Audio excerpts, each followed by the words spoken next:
Hello, podcast listeners. I'm your host, Marc Bernstein, and today I'm interviewing myself.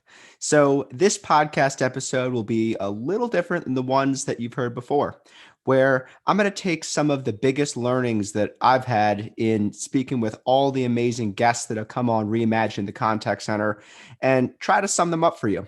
I think you'll hear a bit of me tossing around different ideas, trying to figure out where I land on things, because I'm still not 100% sure, but would love to see if you guys could all come to your own conclusions and see what you're able to take out of it. So today I'm going to have 5 different topics I'll mention in this podcast, and we'll jump into each of those topics here. So crack yourself a beer or whatever you want to be drinking, sit back and see what is about to come in store. First topic for you folks is I kept hearing this re-emerging theme throughout all the episodes of people want to speak with people. And usually that came up in the context of, will the contact center ever be dead? Will phone go away? Will we be a purely digital people and only buy and get customer service through digital interactions? And usually the guests would say, well, of course, people want to speak with people. So, there's no way that could ever happen. And I've really come down on both sides of that issue. I really don't know if that's true. I think it feels nice to say there will always be a role for people in customer service, or there will always be a role for people in sales, or there's always some type of environment where you want to reach out and talk to a real live contact center agent right there, voice to voice, to get your questions handled. And I think that's a nice belief, and one that reaffirms our value as human beings, because we don't want to think that we're replaceable. We don't want to think that we're digitizable. But I think that's also something that doesn't get challenged enough. And I think that when you look at the course of history and where technology goes, I think that it's a very common human fallacy to say, we will always have X, whatever it is, right? And you can look at the cultural evolutions over, let's just say, the last 50 years. Even right now, you're always going to want to go to a movie theater and sit down because, they got that popcorn and they got butter on the popcorn. You can't do that at home. And it's always, always nice to have that big screen out in front of you so you can see it on the big screen. It's just different on the big screen, and the audio is different in the movie theater. And that's still definitely true, especially for some portion of movie lovers. But look at what happened in the last year. All of those truths that essentially said the movie industry can't be upended. I think we're starting to see that convenience came in and had a bigger impact than we thought. And the ability to have a flat screen TV, you can purchase, I got here at home, I think something like a 60-inch flat screen TV. And I'll tell you what, the Black Friday deals nowadays, anybody can afford that. It's just, it came into the price range of the average American consumer. So if you can get a 60-inch flat screen TV and you're able to be in the comfort of your home, and you could even order Postmates or DoorDash or whatever and have food delivered straight to you while you watch a movie, I think folks started to feel that maybe that's a better experience. So what we had held as an inviolable truth, that the movie theater was sacred, I think has gotten challenged over time. And if you just look at a number of times, the general trend seems to be that people say technology could never replace X. And that's almost an inevitable sign that technology will one day replace X. So when folks say, people are always going to want to speak to a person, you need that empathy in a sales experience or in a customer service experience, I don't know about that. I think that there may be a time where, people just want the absolute minimal friction in their interactions, and they just want to get what they want to get. They don't need to be understood, don't need to be heard, don't need to be talked to anybody. And that may be the world that we're moving toward. So then the question that we want to ask is when, right? How soon? Over what time period? And I think, fortunately, for the contact center space and also for the U.S. economy and the global economy, ain't happening anytime soon. And I think that actually what's happening is a true boom in every sense of the word, a boom in the contact center space. And COVID, I think, accelerated this new economy. You can say there's like an old economy pre-COVID and a new economy. And pre-COVID, the economy was one of physical interaction, which, by the way, I do think will come back. I think I'm telling you, I cannot wait. I can't wait to be doing things in person again. I'm going to my first baseball game next week. I got Pfizer #2, so I got 2 Pfizer shots. I'm good to go. I'm under 30, so I feel pretty good about being out and about. And I think a lot of other folks in the U.S. and globally are going to feel the same way. So I do think that physical interactions and going out to stores and having services and experiences, we're going to see a boom there too. But I think there's almost this portion of the economy that was not really healthy beforehand. It was like the physical interaction economy that was kind of hanging on for dear life, just like when you think of the last Blockbuster, or you think of I hate to say it, but maybe Best Buy, where when you went to Best Buy, I remember learning in business school many years ago, not that many years ago, that one of the big things that Best Buy was trying to do is they were trying to have experts there to essentially guide you through a buying experience. So a few years ago, I'm an absolute music lover. I absolutely love music. You might even be able to see the piano or the guitar or the ukulele in the background sometimes on these podcast episodes. My fiance is a music therapist, so we're a very musical household. And I bought my first ever pair of premium speakers, right? And it's called digital technology, and they're these big standing floor speakers, and got and the absolute top of the line stuff. And I had no clue what I was doing. A real audiophile would have known, and they would have done all their research. And I did a little bit of research and had an idea, but I didn't really know. So I went to Best Buy. That's when I went to Best Buy and had the representative kind of show me the different systems and talk through the pros and cons. And this one has more bass, this one has more treble, whatever it may be. And that was a great experience. And actually, that was, I think Best Buy fulfilled its promise, right? That you go to an in-person location to talk to a person, to an expert, in order to get a need filled that's tough to figure out online. So it fulfilled its promise.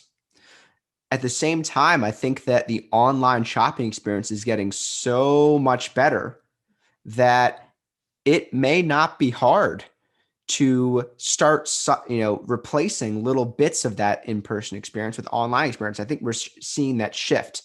One of the guests I interviewed very early in the podcast, Mario Bador, was talking about the shift left, and basically how, everything, you're getting some portion of in-person interactions that are becoming phone interactions, and some portion of phone interactions that are becoming chat interactions, and some portion of chat interactions that are becoming IVR interactions. And basically, on the right side, you have, in-person live experiences. On the left, you have digital automated, and how we're seeing just some portion shift left.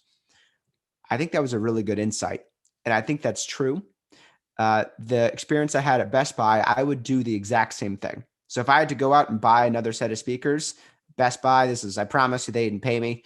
I would go there because they helped me get the type of experience that I wanted.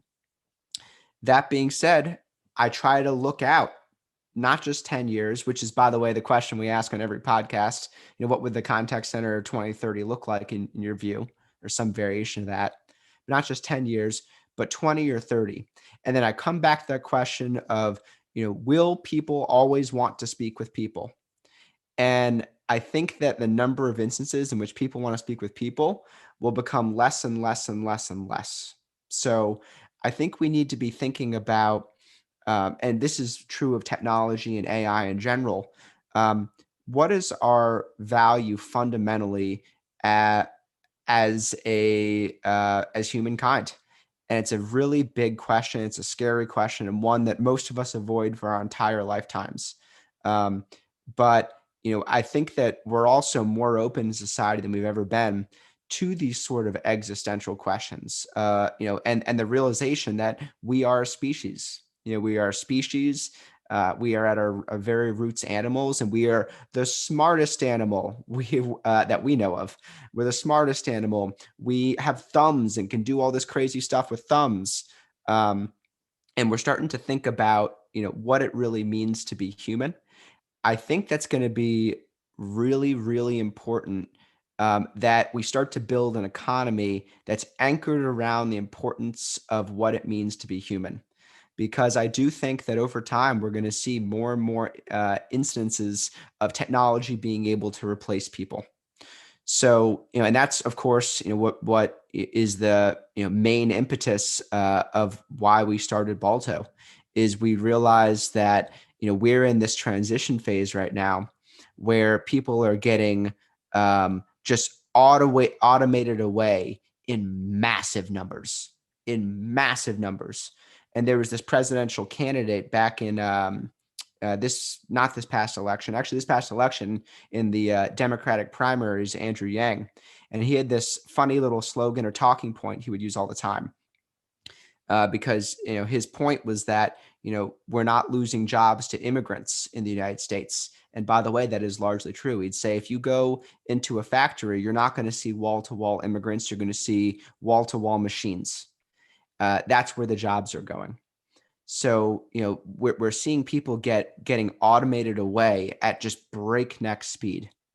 And I think that what I'm so excited about with Balto, and what I think makes the company so special, is, we see that reality happening, but we say, not yet, not yet. In this period of time, in this period of history, can we be a company that augments people, that enables people, that helps them be better, that gives them a fighting chance against these machines that are taking over a lot of our jobs and our activities? So, I think that it's a big question. It's a scary question. Will people always want to speak with people? And I think that we put it on the shelf because it's not easy to answer. And I think it needs to be an open question that we ask, is like, truly, when you go down 30 years, 50 years, will people still want to speak with people?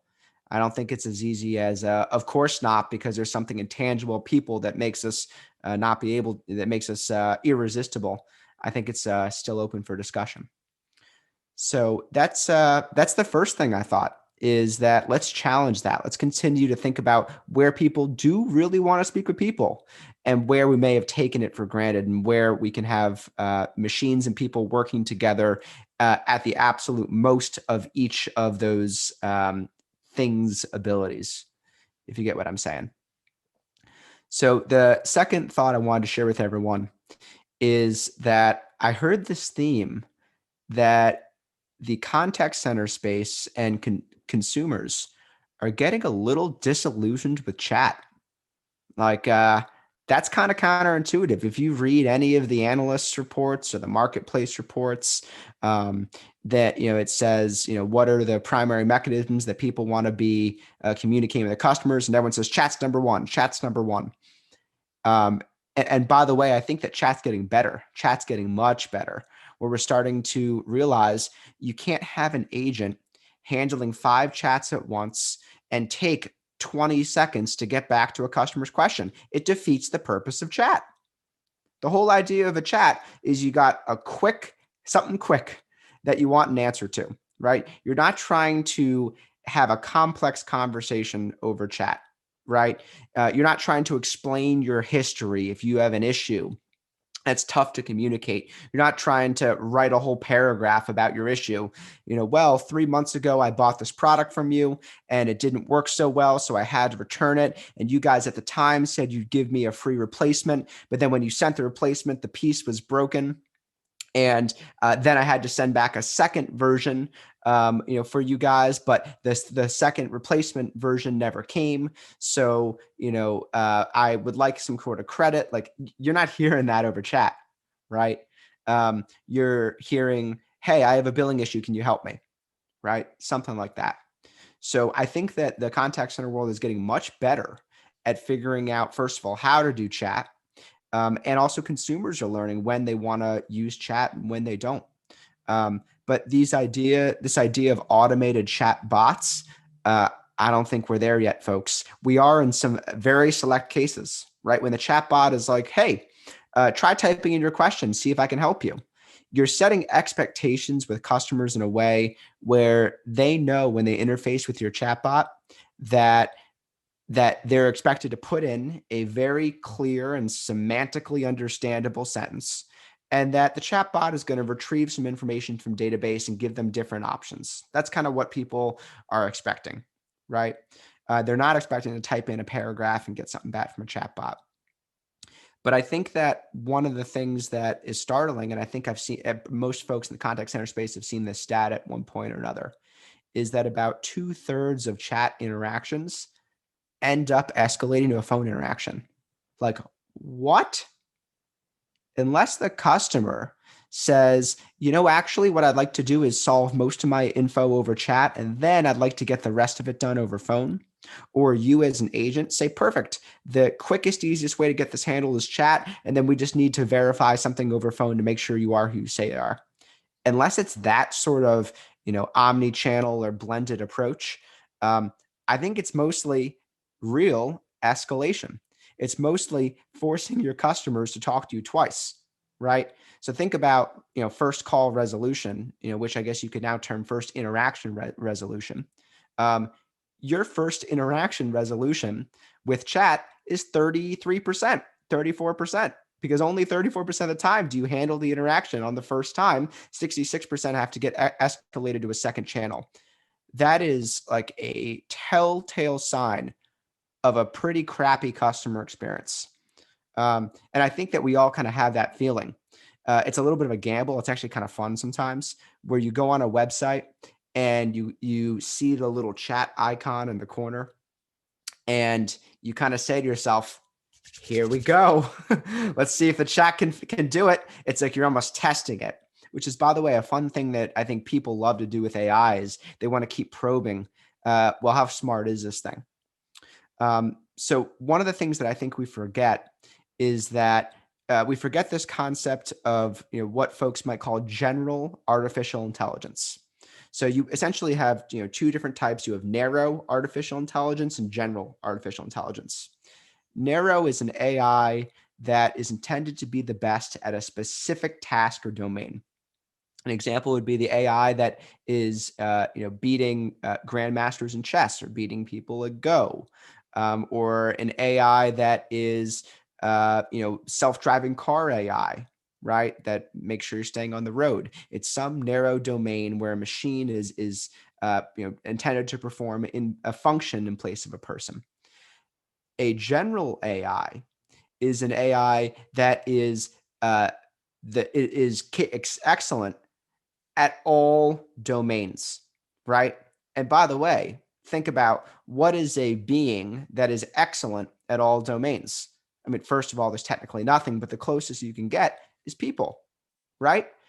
We're able to do math. We're able to write music. We're able to have conversations. We're able to build stuff and invent stuff and make art and make poetry and do podcasts. That's the level that AI is going to have to be at in order to be indistinguishable from a person. Does it look to you like we're there? I can tell you, it doesn't look to me like we're there. I think we got a little bit of time until we're there. And by a little bit of time, I'm trying to remember the exact stat. I hope I don't butcher it, and you should double check me on this. But there was a survey, I think it was about a decade ago, a little less, it was something like 200 AI expert researchers across the world. And by the way, I'm sourcing this from this book called Superintelligence by Nick Bostrom. So you can go check it out and read that book. Really dense, like you have to work to get through it, but incredibly interesting. And it really paints a picture for you of what happens when AI is as good as people at multiple domains, when we have general artificial intelligence. So anyway, Nick is painting this picture of general AI, and he's explaining that when you have an AI that is as good at multiple domains as a person is, then that is the point where a person and the AI are interchangeable. And when we look at a customer service interaction or a sales interaction, think about all the different skills that go into that. Like there's a lot of different skills.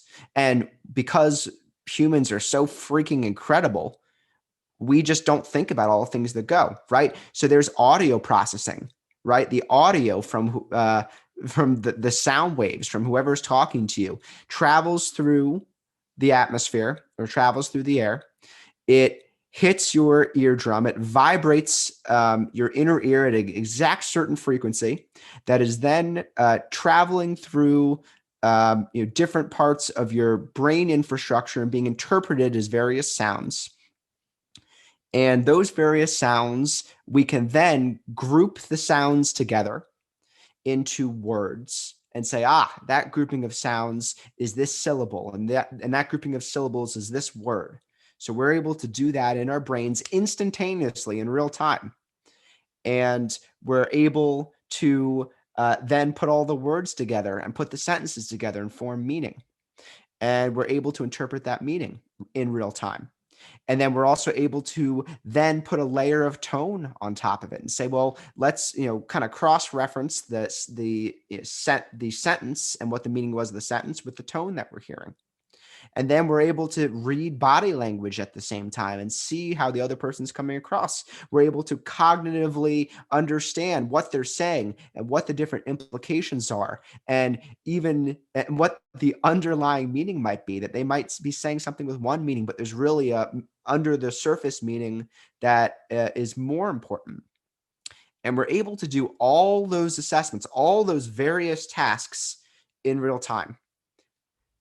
I can tell you the amount of computing power that would be necessary to do that would be astronomically expensive.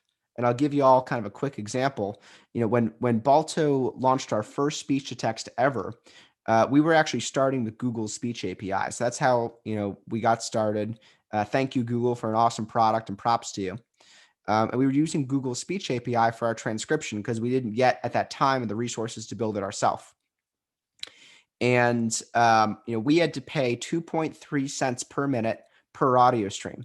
So that's another thing, by the way. Remember that in real time, we're essentially taking any audio stream and processing it into different speakers. We're attaching speakers. Who's speaking? What did they previously say? What do we know about that person's history? Insane calculations. So 2.3 cents per audio stream, which was 4.6 cents per minute. And for our average user, that was $180 a month.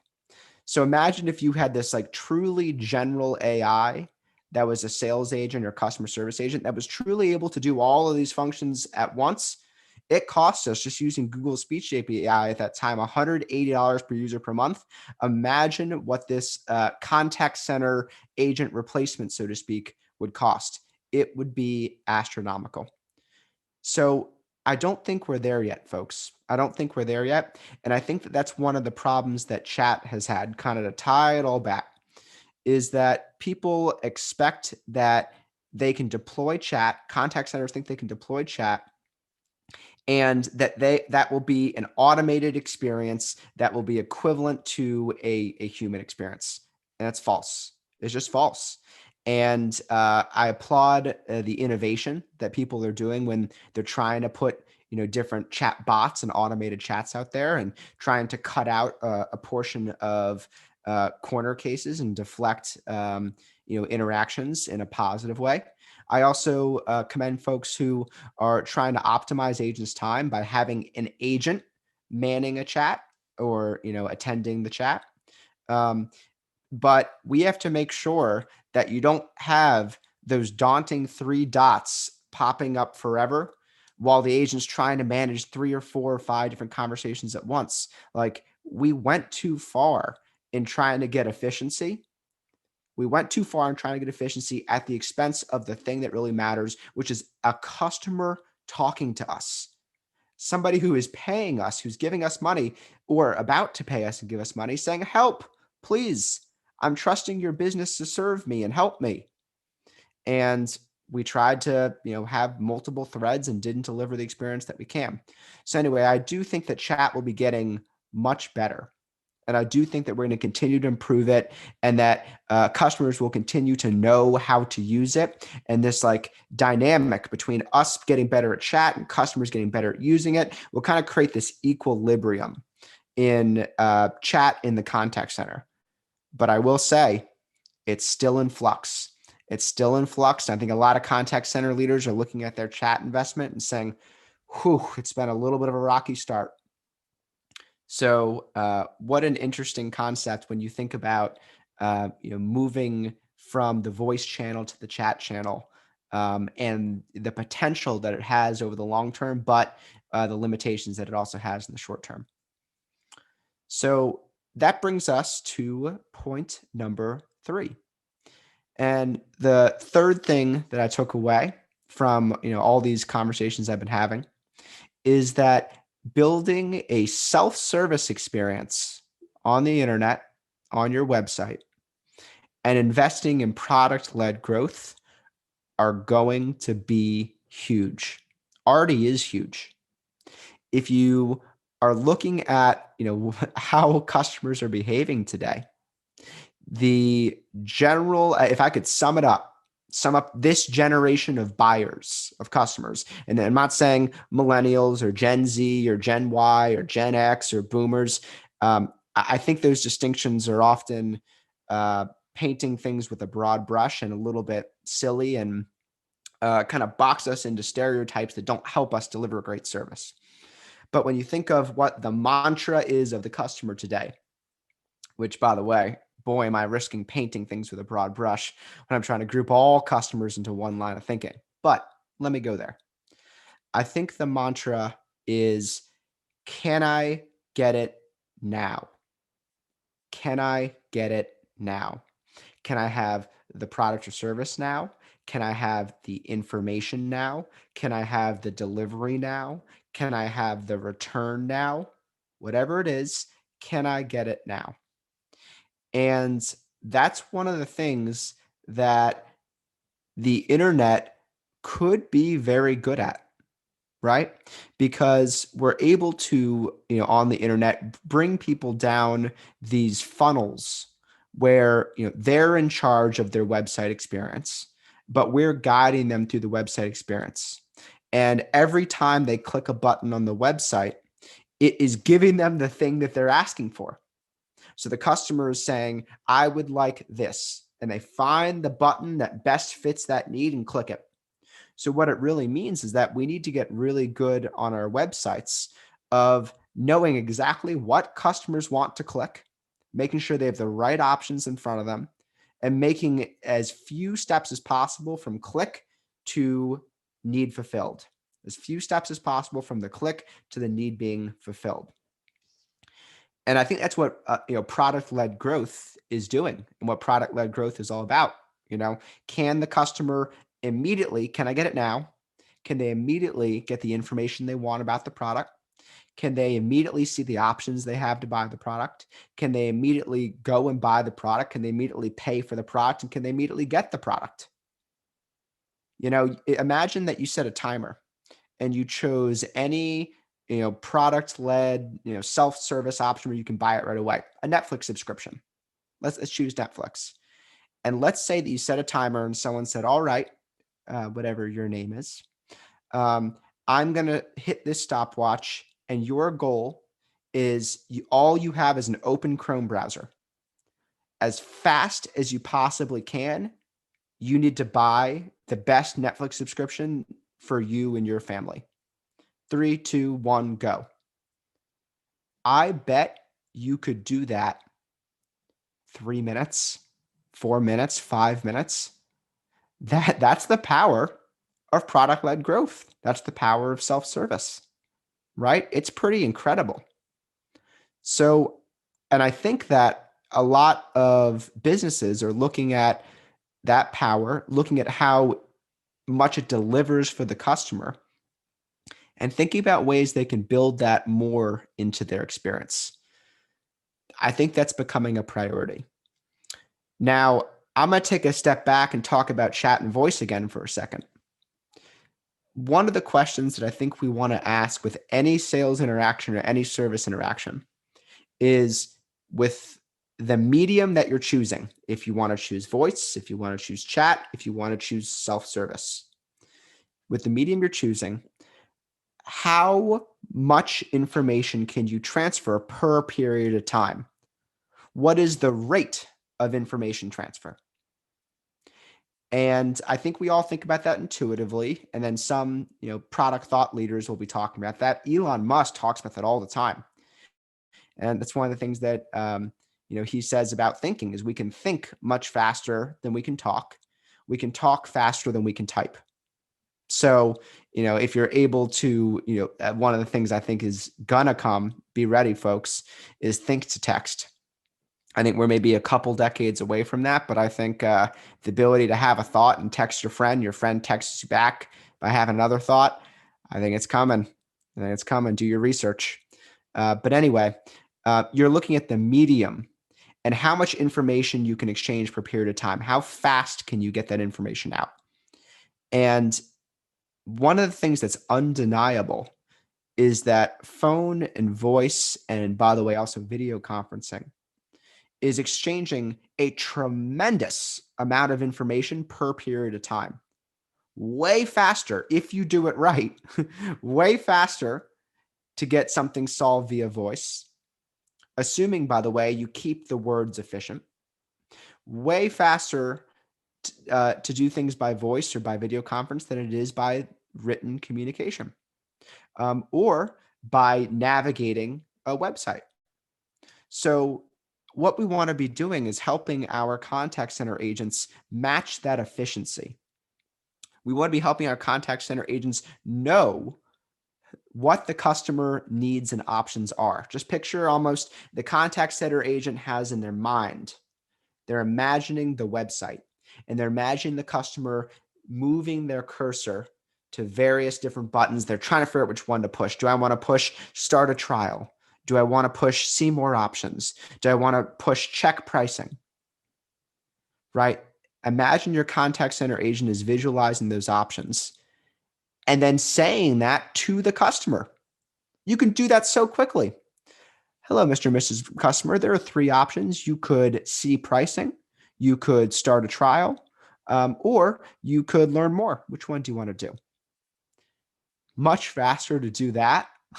And by the way, then the customer has this, it's a little tense, but has a little bit of pressure, good tension, hopefully, to respond quickly and go, I think I want to see a trial. If we do it well and we put customers at ease, we're reducing what is called the paradox of choice. And there's this psychology study I remember from many years ago, and I'm going to mess up the details, but I'll get the idea right. And the details are that they had people shopping at a supermarket, and they were given a number of options. And one group was given 3 options. Or one group was given 1 option, one group was given 3, another group was given 20. And it said, let's say, for example, you're buying cereal. Here's your cereal box. And then they would follow up with the customer who was given that option saying, how happy are you with your selection? And the group that had 1 option said, not that happy. You just gave me whatever cereal you wanted. I don't like Raisin Bran. I love Raisin Bran, but I don't like Raisin Bran, or I don't like oats or whatever. Then the second group said, you have 3 options. Choose which option. And then the customer would choose one of the 3, and they said, how happy are you? And people said, really happy. I had 3 options. They're all great options, and I chose a good one. Then they went to the group that had 20 options, right? Which is, by the way, for better and for worse, kind of the promise of America, right? That we have a billion different options for anything you could possibly imagine. So they had the customer for, and they had 20 options, and they said, choose which cereal you want. Customer chose. How happy are you? And they said, on average, that they were less happy than the customer that only had three options. On average, less happy. They coined this the paradox of choice. The researchers coined it the paradox of choice. And the idea is that when you give folks too many options, there's like a FOMO. It's like man, did I choose the right one? Maybe I didn't choose the right option. And that's really painful. So when we take that back to the contact center, we don't want to give our customers unlimited choice. It takes a lot of time. It's inefficient. And it causes customers this like anxiety, this frustration. So how can we, in our voice interactions, be offering options just like you would on a website, just like you would in any other context? How can we be offering options, narrow things down to options to make things faster and make customers happier? I think that's a huge promise with voice. And if we do that well and keep things focused, it is a faster channel than chat is. And then you say, well, the benefit to chat is that you can have three chats at once. Yeah, kind of at the expense of the customer, though. It's very hard to do three things at once well. At least it is for me. So I think we're going to be seeing this big investment in product-led growth. I think we're going to be seeing this big investment in website experiences and self-service. I think that we're also going to be seeing the ability to be able to track users' flows through website and see what does the buyer's journey or the customer's journey look like. And I think that we're actually going to have voice interactions start to mimic what the website interactions look like. We're going to start taking what's best in the web experience, the self-service experience, and start putting it in voice. And that will make voice channels more powerful. So look out for that, because I think that's on the horizon, folks. We're moving on to point number 4. Fourth thing I've thought of, fourth thing I've learned from all these conversations. And that is that it seems like finally a people-centric approach is taking hold in the contact center. Finally. It's not bodies on the floor. And by the way, I'm going to make a stance here for everybody. Can we stop talking about bodies? Can we stop saying we need more bodies? We need more butts in seat. I get it. But like, why are we reducing people to like the fact that you're a like living, organic, breathing person that can possibly do the job? Like, that's not how we should be thinking about people in organization. So pro tip, for what it's worth, take it or leave it. Stop talking about all the bodies that you need and even the term head count. But I get it. It's simple, it's easy, you can visualize it. But anyway, and rant. I think we're starting to finally see this people-centric approach coming to fruition in the contact center, where people are thinking, how do we get agents to enjoy their work? Not just do their work, not just enjoy it just enough so they don't quit, but how do we have agents happy and fulfilled and motivated and excited and progressing in their careers and building relationships? I think that was almost seen a few years ago as like a necessary evil. If you give a mouse a cookie, I love that phrase. If you give a mouse a cookie, I don't know if anyone's ever read the children's book. If you give a mouse a cookie, it's going to want milk. But I think that a few years ago, it was almost seen as a necessity. Like, okay, we'll give the agents a high fives every hour. And if we give them high fives every hour, they won't hate their jobs. Brick. Okay, well, we're gonna put a 5-year promotion plan in place so agents know that their job here is not a total dead end. Break. But I think that now people are starting to realize, both for the business and for the world, what the benefits are of treating people like people. And I think that people now are genuinely thinking, how do I make contact center agents happy, fulfilled, engaged, motivated, excited, moving forward in their careers? That's really powerful. And, by the way, in many cases, the dollar in business drives everything. So I think that one of the very easy ways to justify it is the ROI is, well, do you want someone angry talking to your customer all day? Like, I don't want someone angry talking to Balto's customers. And I think contact centers feel the same way. So they're saying, hey, a happy agent is a happy interaction, which leads to a happier customer. I think that's true. So there is a real business case. There's a real ROI. And then, of course, there's the retention aspect. There's the culture aspect, right? One unhappy person is a problem. A group of unhappy people is a rebellion. So contact centers are thinking about how they can make sure that they don't have an unhappy culture, that they don't have an unfulfilled culture. And I think culture is truly becoming something that contact centers are focusing a lot on. And you even see it in websites for BPOs, for example, about how they're talking about how they have the best people and how they have the most engaged agents and that there's real empathy coming through on the calls. Well, it's pretty hard to fake empathy, folks. So if we're going to fake empathy, or if you're going to express empathy on a call, the best way to do it is have empathetic people. And it's very hard to be empathetic when your own needs as a contact center agent aren't met. So anyway, I'm really, really excited about where the space is going and the ability that the power that contact center agents are going to start to have to influence their organizations and advance their careers and bring home like legitimately good incomes for themselves and their families. I think we're starting to see that. So I really appreciate the people-centric approach the contact center is taking. It's not just get the lowest cost people, churn and burn, bodies in, bodies out. It's how do we build an organization, a team of happy, successful, engaged agents. And I'm so excited and to see the progress that's being made there.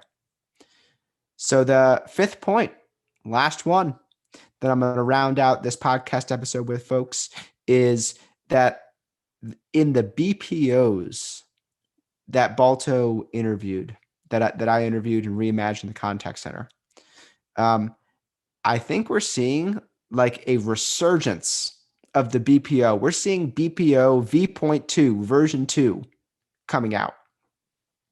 And I think it was Michael McMillan in the Biz Sprints episode was talking about this.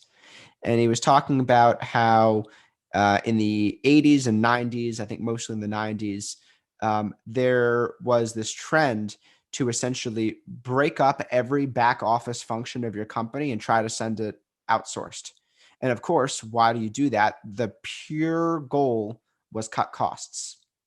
So BPOs said, if we're going to help people cut costs and we're going to be competitive, we need to have super low costs. So we saw the super low cost outsourcing environment. And then what happened is the tide turned and people said, yeah, we care about outsourcing. We care about keeping our costs low, but we're starting to realize that advantages in business go to the people who are able to build some core competencies and compound those competencies until they're truly areas of excellence. And that you can have a great back office person who is doing the back office, doing it very well, and then is able to be a contributing part of the rest of the organization, the rest of the culture. So we're seeing almost a little bit less specialization in roles in a lot of ways, where people are encouraged to have more variability in their work. And that brought a lot of the outsourcing in-house. So BPOs have been going through this era of trying to reinvent themselves. And there's a big focus on customer experience. There's a big focus on quality. I think we saw almost this short-lived focus on technology, but I'll tell you, folks, I've actually been pretty disappointed in the number of BPOs that say technology is our differentiator. And we say, wonderful, what technology is using? They say, well, only technologies that we can pass the cost on to our client. And I get that. I really get that. Like it's, you're in a margin-based business and you need to make sure that you're not, servicing your clients in an unprofitable way. But does that signal a real commitment to being the best at technology? It seems like what you would want to do is you'd want to say, I'm partnering with technology companies and offering that to my clients as a service. And maybe we'll price it for the clients. Maybe it's an upsell. Maybe it's we group a couple technologies together and integrate them into a new package. Um, but it shouldn't just be almost demand side from the client dictating whether or not you use a technology. It should be you as a business trying to be the best and show your clients that you can deliver a better customer experience, more revenue for lower cost with lower risk because of the technology you use. And that should allow you to charge more and retain more clients. So anyway, I think that the focus on technology has almost been a little half-assed. But I'll tell you what I think that BPOs have been doing a really excellent job of.